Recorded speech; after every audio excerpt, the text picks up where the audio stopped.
23 août 1944, Château du Porto.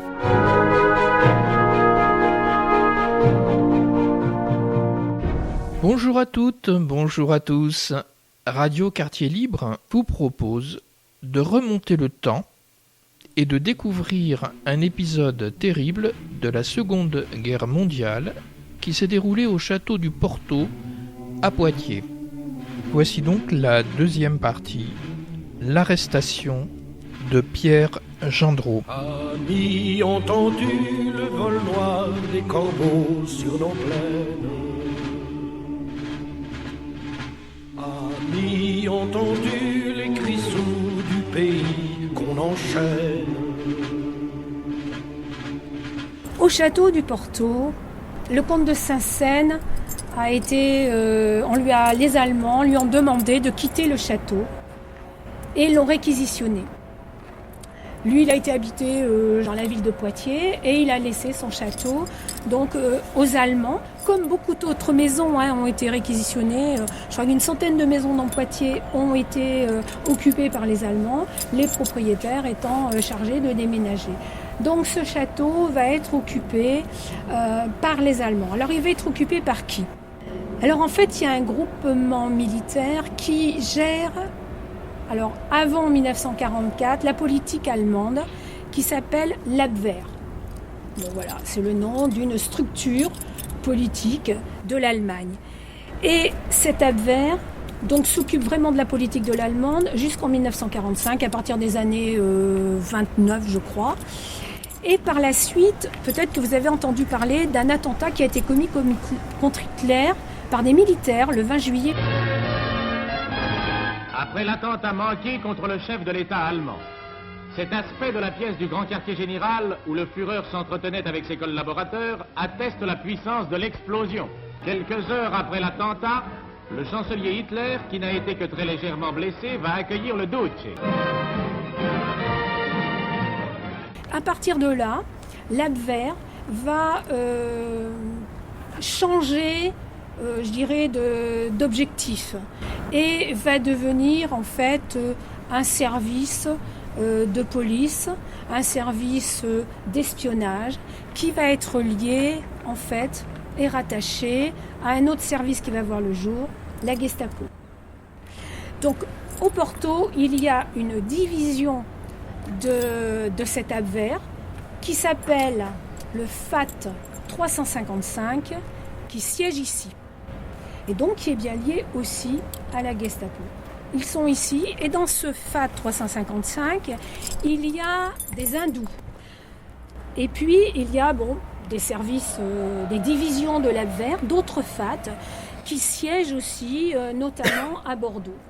Donc c'est à partir du 17 août 1944, toutes ces divisions qui sont dans la France, sachant que l'Allemagne va perdre, vont essayer de fuir et de fuir assez rapidement pour se protéger, éviter d'être arrêtés, éviter d'être fusillés, etc. Donc il y a une compagnie, une FAT, qui se trouve à Bordeaux, qui va venir vers le Porto, alors que le FAT qui est ici, 355, va partir vers Clermont-Ferrand.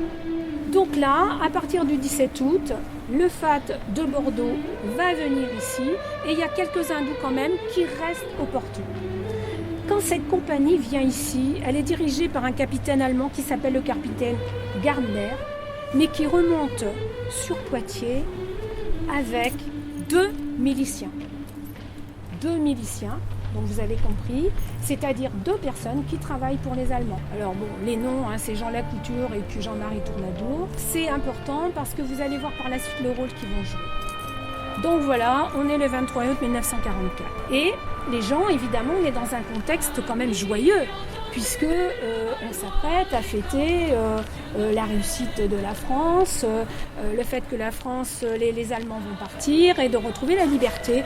Donc c'est vrai que sur Poitiers, il siège quand même une atmosphère détendue, joyeuse, etc. Et le 23 août, plusieurs personnes vont être arrêtées, puisque ici, on a les deux miliciens qui sont remontés de Bordeaux avec la troupe allemande. Et puis on a aussi, je vous l'ai dit, une école de miliciens. Donc ici, il y a des personnes qui ont été formées pour se balader dans les rues de Poitiers et capter finalement des discours anti-allemands et finalement peut-être aussi, tant qu'à faire, arrêter des gens. Donc voilà le contexte. Et le 23 août, au Café du Jet d'eau, dans le centre de Poitiers, il y a un homme qui a fait de la résistance, qui s'appelle Pierre Gendreau, et qui manifeste sa joie, qui a des propos anti-allemands, et qui va être arrêté. Suite à cette arrestation, il va être conduit dans la chapelle du Porto. Donc là, on va aller vers la chapelle, et puis je vais continuer le récit.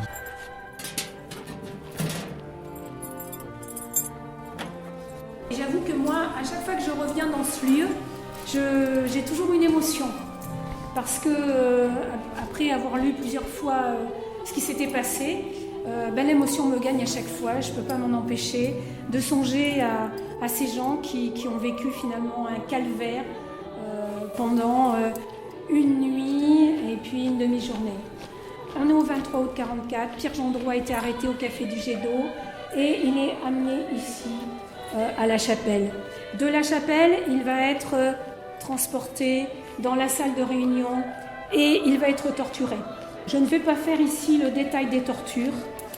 On les connaît, on sait qu'elles ont été particulièrement cruelles, dans lesquelles on a utilisé des crosses de revolver, on a utilisé des lampes pour brûler les yeux, on a utilisé des maillets, un maillet, enfin différents ustensiles qui peuvent suggérer en effet ce que les gens ont pu vivre.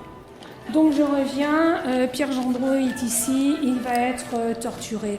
Et lors de la torture, ce que l'on peut comprendre, il va livrer des gens.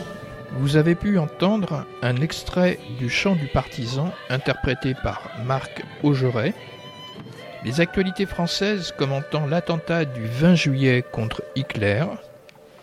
Et c'est au son du chant des partisans que nous nous quittons et vous donnons rendez-vous très prochainement pour la 3e partie de notre série portant sur le crime du Porto. 23 août 1944, Château du Porto.